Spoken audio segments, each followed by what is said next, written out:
Quand t'as 770 puis que tu te trouves un appartement à 360 puis que t'as pas tout inclus, c'est dur de s'en sortir à la fin du mois pareil, là. C'est soit ça ou t'es dans la rue, fait que tu préfères ça à la rue, là.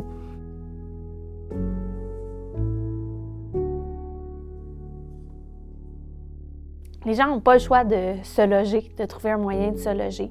Ce que ça peut venir créer, c'est des gens qui vont payer trop cher pour se loger, puis qui n'auront plus les moyens après pour avoir une qualité de vie acceptable.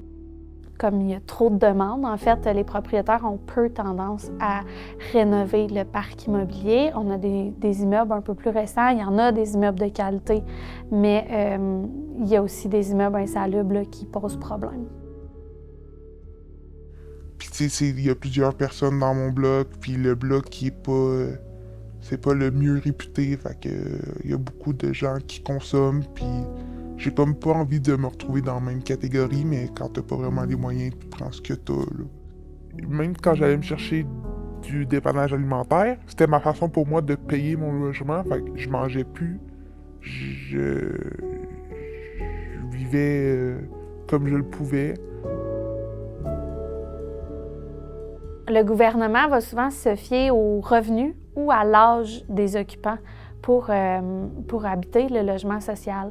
Ce que ça fait, c'est que c'est pas très flexible sur les besoins qui, eux, évoluent dans une communauté. On manque vraiment de logements abordables, en fait. On manque de logements qui seraient plus flexibles puis qui permettraient à ces familles-là ou aux familles qui ne se qualifient pas d'avoir accès sans avoir à aller sur le marché du privé.